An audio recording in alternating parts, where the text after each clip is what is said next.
This is Road Noise, episode number 66, Health Journey 2017.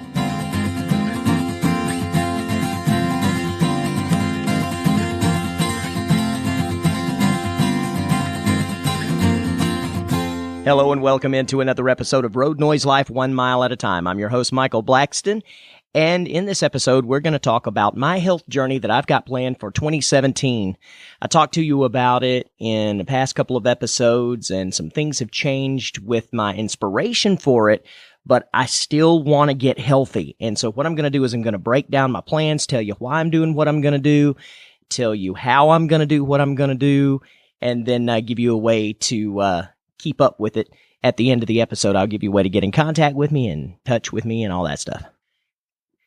If you could see me as I'm recording this, you would be laughing your head off because I'm in my hotel room and I'm in Walterboro, South Carolina right now, and I am trying to get this podcast to the best audio quality that I can possibly get to using the equipment that I have.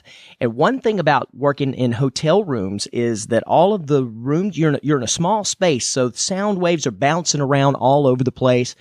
And if you throw your voice against the wall, it's going to bounce right back to the microphone because there's no soundproofing in the hotel rooms. But I think I'm pretty much a genius here. I've moved and stacked some furniture. What I'm hoping is going to be pretty much what I think is called a dead box. It's allowing the cloth of the bedspread that I've hung over this hotel room furniture to catch the sound waves and absorb them instead of bouncing them back to the microphone. So what I'm hoping is that I'll kill out a little bit of that kind of tinny and echoey sound that I've had. You probably haven't noticed it in any of the other episodes. I noticed that type of thing, though.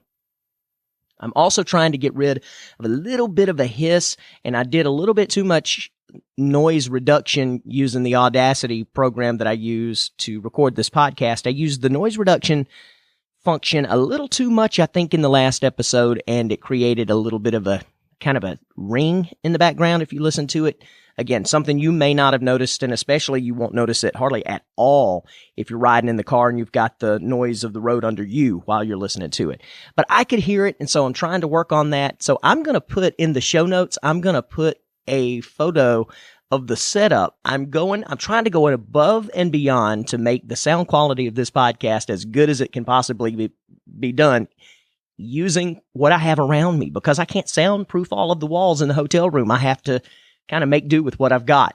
Luckily, the furniture is light, and I was able to stack it and drape this bedspread over it. So if you're interested in seeing what that looked like and how what I was looking at when I recorded this episode, then go to roadnoisepodcast.com and look at the episode 66, and you'll see the picture there that I'm going to put there. So let's talk about my health journey that I have planned for 2017. It wasn't too awful long ago that I went to the doctor, and I didn't really have a physical, but I talked to him in depth about what my body style or where I need to be weight-wise for my body style. And he told me that for my height and my frame, I need to be in the ballpark of about 160 pounds. So I've got a little bit left to go to get to my target weight, which is 160. Right now, I'm weighing in 30 pounds over that. I weighed in this morning before I left for work, and I was at 190 when I got up this morning. And that's up a little bit. I had been down around 185 before the holidays, and I've been hovering around 183 to 187 for the past several months. I kind of stalled there, but it's not because my body decided to stop losing weight. It's because I quit doing what I was supposed to be doing to get down to my target weight. And then when the holidays rolled around, of course, you've got Thanksgiving and all of the eating, and then all of the parties and the social engagements that happen right there at Christmas time, and all of the stuff the crap basically that you put into your body at Christmas time. I put on a few pounds and I got back up to 190. So I said, that's got to stop. This is not a resolution. This is a lifestyle that I need to get down to. 30 pounds is not that much weight to lose if you really put your mind to it. And I happen to be one of those people that can drop weight like a rock if I want to, if I put my mind to it and I, put my nose to the grindstone and get into the exercise and eating right thing. And it's something that I need to do anyway. It's not something that I just want to do and get down to 160 and then quit doing it. I want to completely change my lifestyle. At first, I was going to use the play MASH that the Obert Theater is doing this season.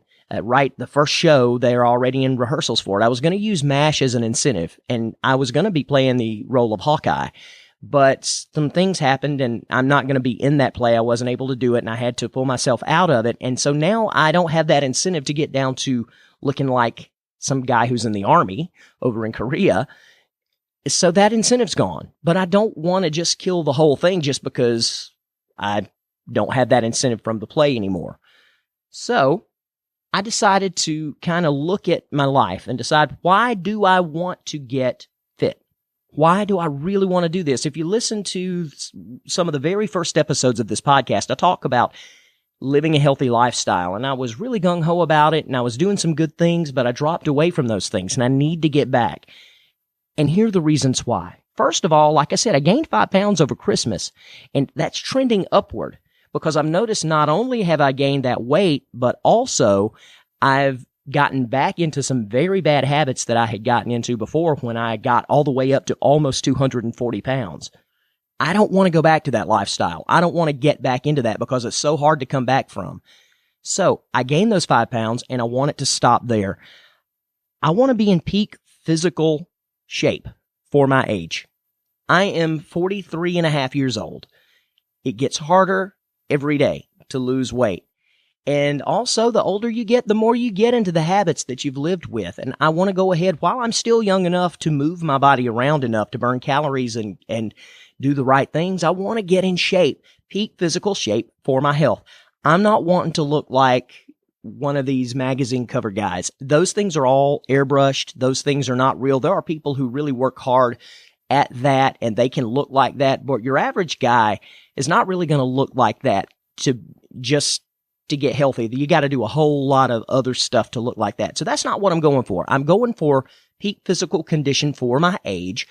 And I do want to put on some muscle. I do want to cut up a little bit, but I want to drop especially this fat that I've got around the middle because I've got a whole lot of middle fat that just doesn't look good. In fact, when I was taking a picture of the podcast setup that I've got right now, there's a big mirror right to the left of me, and I had to make sure I was not in that because I'm not wearing a shirt while I'm doing this episode. But that's okay. I'm in the room by myself, so nobody has to look at this mess that's going on right here in my middle. I've noticed that 190 pounds seems to be the threshold for my acid reflux problem.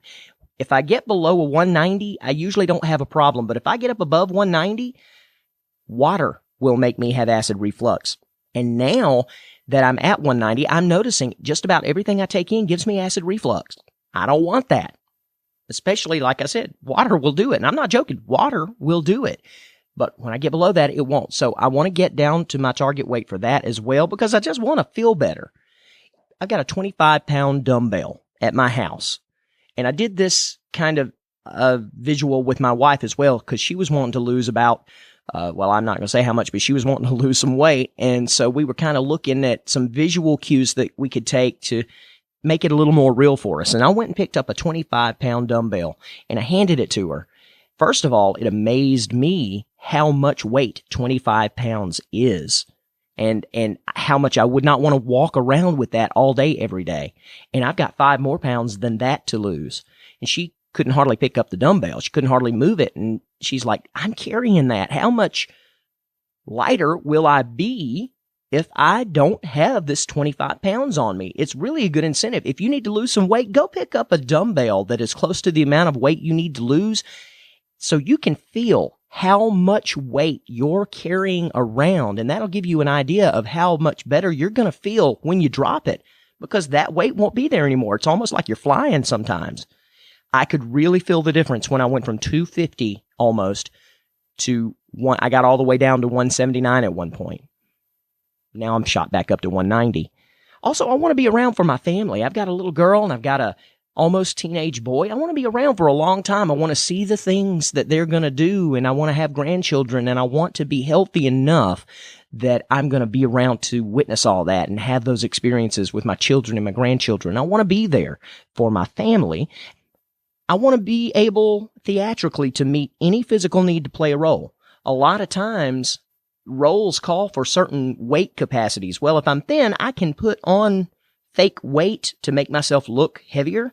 But if you're heavier and the role calls for someone who's thin, if it's a specific need for that role and it matters, sometimes it doesn't matter. But if it does, then I want to be able to do any of that stuff. If I'm heavier and a thin role comes along I want to play and it matters, I can't do that. My body is God's temple. There's another reason.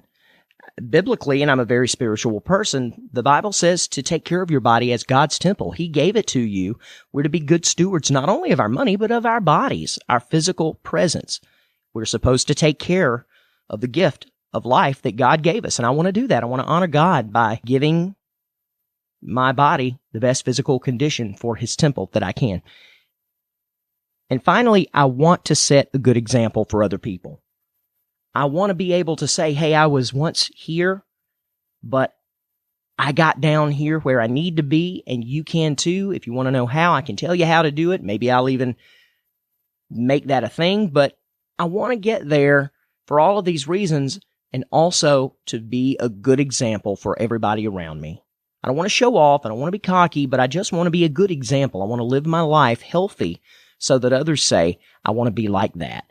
And hopefully I can be a good example for people. So how am I going to do that? Well, I do have a plan, and I've written down several things that I think will be helpful for me if I'll follow them to the letter. And so I'm going to go ahead and list them out. The plan is, first, I'm going to seriously lower my carb intake. Now, I'm not going to be going completely no carb. I don't believe in doing that, and I tried it one time, and it does some things to me mentally. Going completely carb-free, not taking in any carbohydrates at all, there are certain phases your body goes through as it accumulates, or not accumulates, or it acclimates. That's the word I'm looking for. As it acclimates to that process, and there's some physical things that happened that I really didn't like. Namely, I got very aggressive. I don't know what it's called. My wife has done this a couple of times, and she could probably tell you what the process in your body is called, but I started getting headaches, and I got really aggressive. I got angry. I mean, seriously, almost felt like a different person. I wanted to fight somebody. I was so angry. And apparently, when you go completely no carb, the processes that your body goes through, that is one of the side effects, and I don't want to do that. So I'm not going completely no carb. I'm going to have some carbs, but I'm going to cut them dramatically.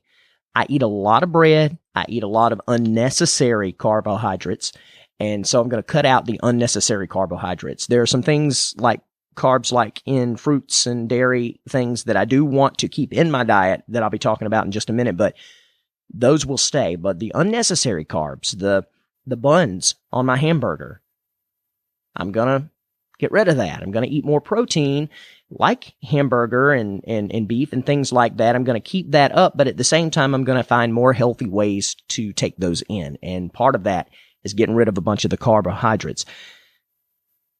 I'm going to cut as much sugar as I possibly can. Again, this whole process, I'm not going to deprive myself of some of the things I enjoy. I'm just going to seriously cut back on them. Sugar is one of those things, though, that is bad for you for the most part.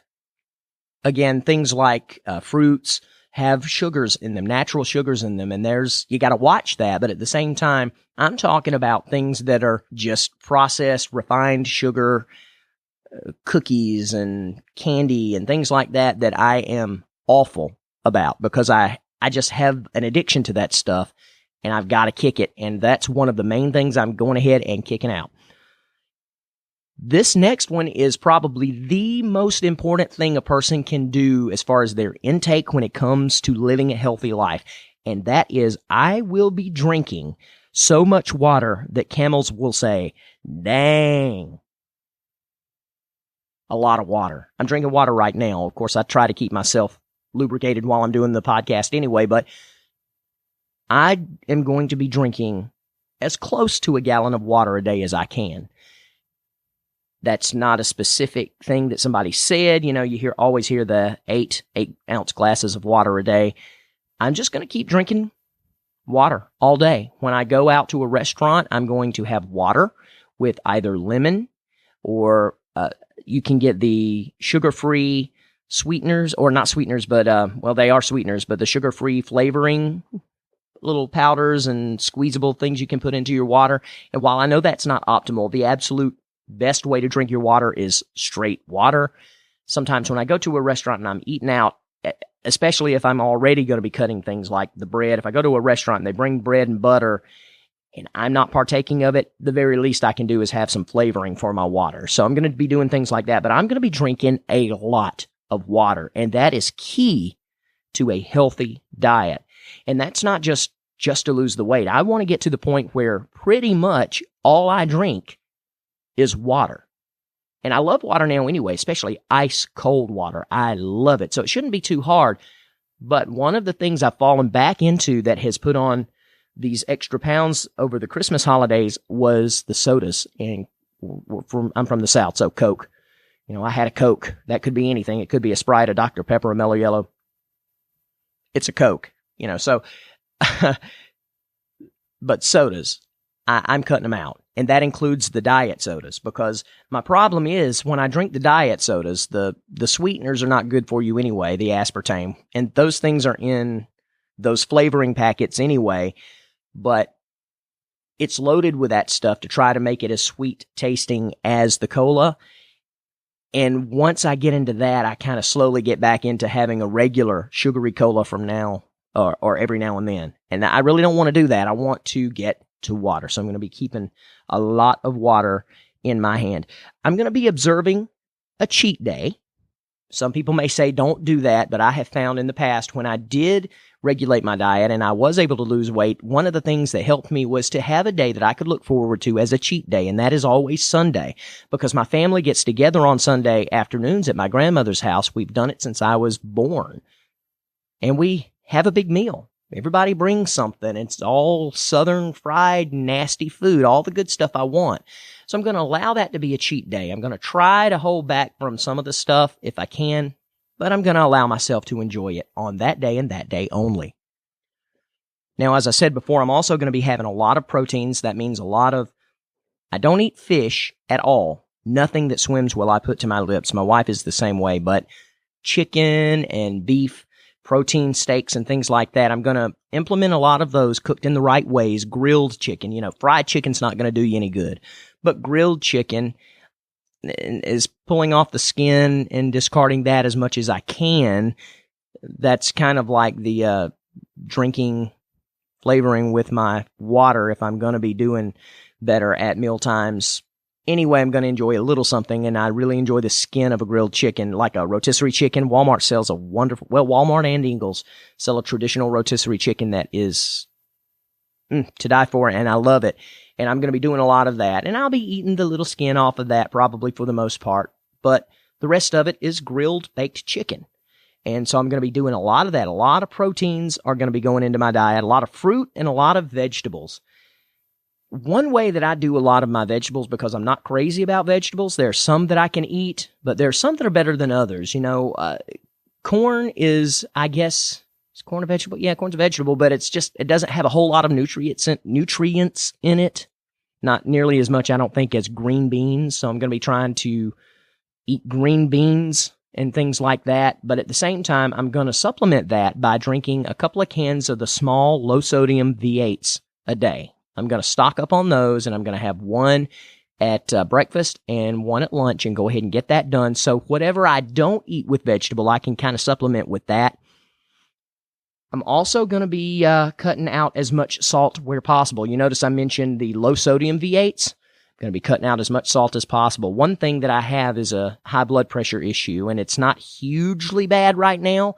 And, of course, the doctor said that my diet contributes mostly to that, and if I change my diet, then it's going to get better anyway. But I'm going to cut out salt as much as I hate to, because I love salt.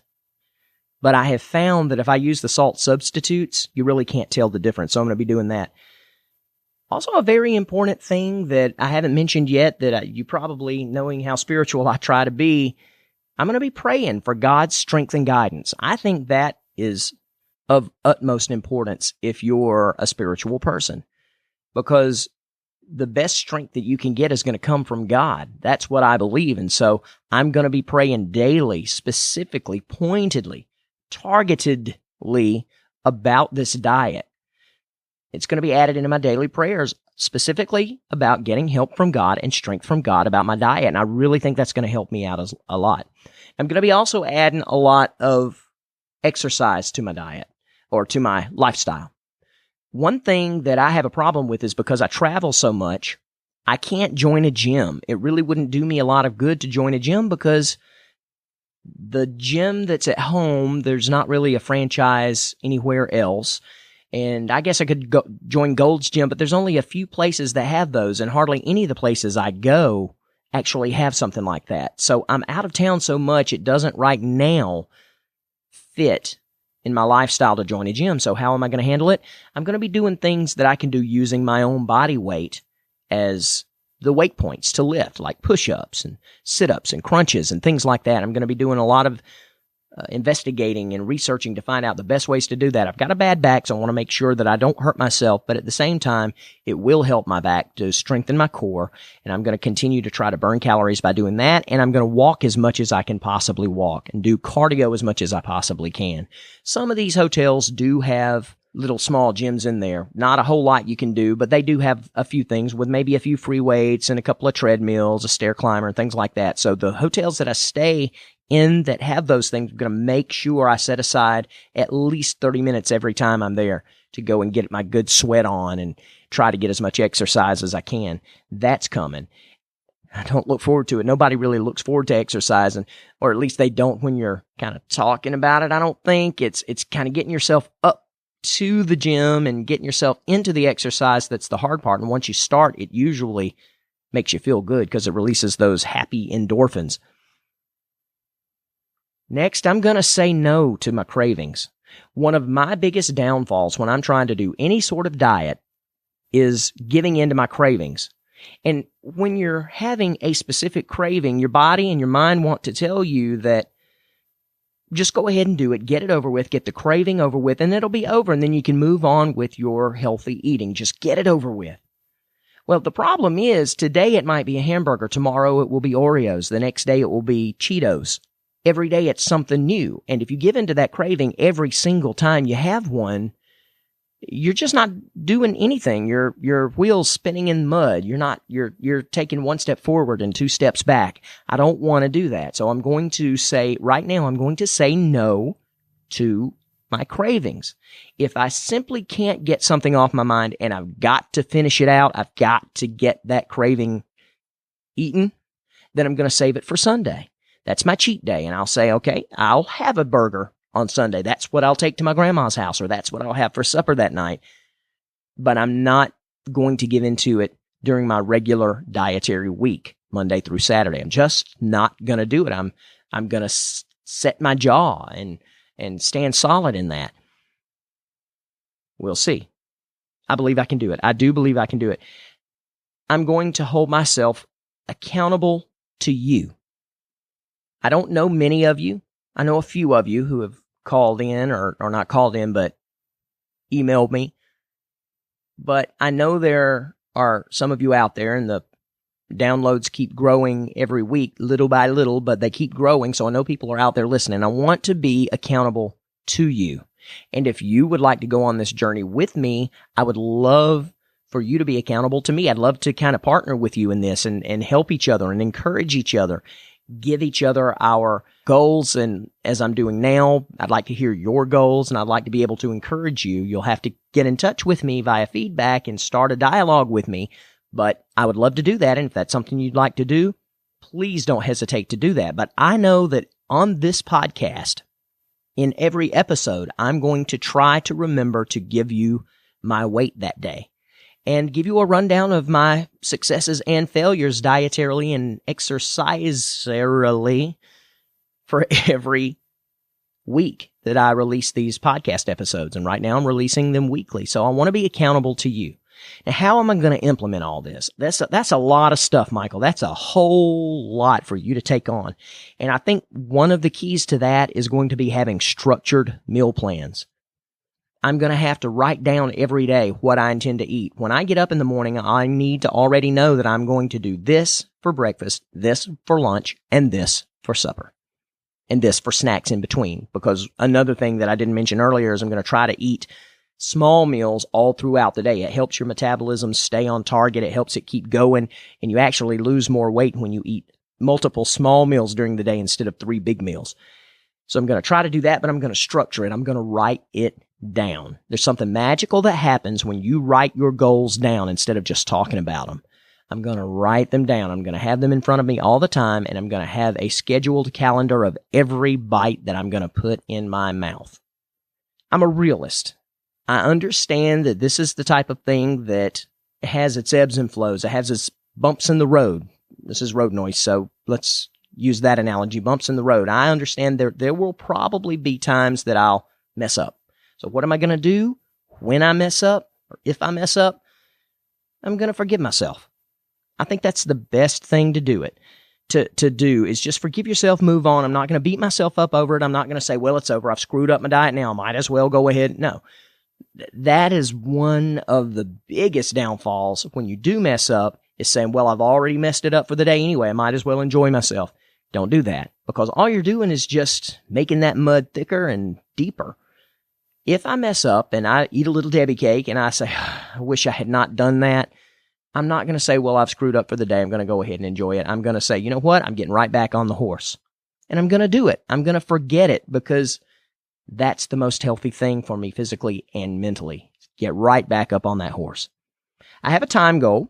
I have a date that I want to meet for being at 160 pounds. And I'm going to, like I said, in every episode, I'm going to kind of go down it and let you know where I am at the beginning or end of each episode. You're going to be able to know where I'm standing, where I've succeeded, where I've failed. I'm going to be honest and authentic with you. But my time goal is going to be May the 1st. That gives me, at my count, 15 weeks to get down to 160. That's 2 pounds a week. 2 pounds per week I can do. And it actually may, if I really stay on it the whole time and am gung-ho about it the whole time, it'll probably be quite a bit earlier than that, because I tend to drop a lot of weight. Of course, I drop the first 5-6 pounds really fast. Most people do, and then you kind of plateau. But I have found that when I stick to it and keep with the diet and the exercise and just take it seriously, I drop weight fast, and I continue to. So hopefully that will be the case. But worst case scenario, I think, would be the slowest progress I think I would do would be about 2 pounds per week. And that in 15 weeks equals 60 pounds. So that's May the 1st. I'm looking at having the thinnest body, the most healthy body I have had since I was in middle school. Maybe the first couple of years of high school, but I think it was closer to 8th or 9th grade. At 160 pounds. And I'm 43 years old. I'm close enough to it where I think I can get back down to that. Everybody that sees me says, oh, you'll look like you're wasting away to nothing. And, I don't think so. I think if I'm also I may put on some weight. I'm also going to watch my belt line, my waistline and stuff like that, because as you do build muscle, you build weight, because muscle is mass. But we'll see where we go. That's my time goal, May the 1st. We'll see if I get there quicker or if I get there at all. Pray for me. I really do covet your prayers there. So let me give you a little bit of news that my wife and I have kind of decided to do. You've heard me talking about the Everything Arts podcast, and I keep talking about it. And at one point it was going to be called the Artist Brainstorm. Now it's going to be called the Everything Arts Podcast. But I have been needled, I feel, by the Lord to do a Christian podcast of some sort. And he's been thumping at me about it, but I never really felt quite comfortable with the ideas I had. I had several little ideas here and there, and nothing ever really felt right. And I found out recently that my wife is starting to listen to podcasts a little bit. For a while, she wasn't interested in them at all, but now she's starting to listen to podcasts a little bit. And I found out she's been kind of wanting to do one. And I was doing one called Q1 Go, the theater show, for all of not all of last year, year it's been a whole year since we did Q1 Go Now, because we quit it in January of last year and we did it a year previous to that. So 2015, all through 2015, me and my good friend Tony King did Q1 Go, the theater show. And I found out my wife kind of was bummed that I didn't ask her to do it. And the only reason I didn't was because she didn't seem to have any interest in podcasting whatsoever. Every time I talked to her about it, she glazed over and it's like, oh, here he goes again. And it turns out she was interested. We just didn't communicate the right way about it. And so now it's all coming clear. And my wife and I are going to be doing a podcast. I have already come up with 52 topics for every week for an entire year for my wife and I to talk about. And it's going to be a podcast about marriage, family life. It's not going to really be a focus on the family type thing. It's going to come from a Christian standpoint, and it will definitely all be spiritual. I mean, it's going to be a Christian themed podcast, but we're not going to do it kind of dry and stuffy. My wife and I have fun bantering with each other, people, when we do our shows, and we have emceed a few events together, and people kind of like the way we play off each other. So we thought we would bring that to a podcast, and that's coming very, very soon. Like I said, I've got the topics for an entire year ready. I'm getting some stuff, some equipment that I need to get, and she and I are talking about it, trying to come up with a name for it, do a little branding, and before too long, I'm going to be telling you how you can find me and my wife in a brand new podcast, Christian family living type podcast. And I'm looking very forward to that. And if it's the type of thing you'd like to listen to, be on the lookout for it. And finally, my last thing is the positive review for this week. And since we're talking about health and things that you can eat and take in that are healthy, and some people may not think this is exactly healthy, but I do. I think it's better than most of the crap that we put in our bodies at times. I'm a fan of muscle milk. I don't know if you've ever tried it. It's a protein shake type thing, and my wife can't stand them. She says they don't taste good. But if you can stand the taste, muscle milk isn't half bad, and it does fill me up. It's a protein milkshake, chocolate milk kind of thing. They're kind of expensive. You can get them at most convenience stores, at least in the Southeast I know you can. That's what I'm going to be doing a lot of times for breakfast for me, because all that protein helps to keep you feeling full. And muscle milk does tend to keep me full. They've got several flavors. I think there may be a strawberry. I'm not sure. I know there's a vanilla. I tend to be the chocolate guy. So I'll take one. A lot of times what I'll do is I'll get my coffee in the morning and I'll get a muscle milk as well. And I'll just chug that muscle milk down and then sip on my coffee and drink it throughout the rest of the day or throughout the rest of the morning until it's gone. And that tends to help me not be hungry until it's time for lunch. And so muscle milk is going to be on the agenda and on my structured meal plan for my morning routine quite a lot. And if it's something that you think you would like to try, muscle milk is, like I said, it's just a protein chocolate milkshake type thing you can get at the convenience store. Give it a try, muscle milk. See if you like it and see if it might help you when you get onto your own journey for healthy living. So that's my health journey for 2017, the plan for it. We'll see what happens, and I hope you will help me be accountable. And I'm going to tell you how you can get in touch with me if you want to share your own journey with me and you want to kind of buddy system this thing up real nice. You can call me at 706-408-7456. That's the voicemail line, 706-408-7456.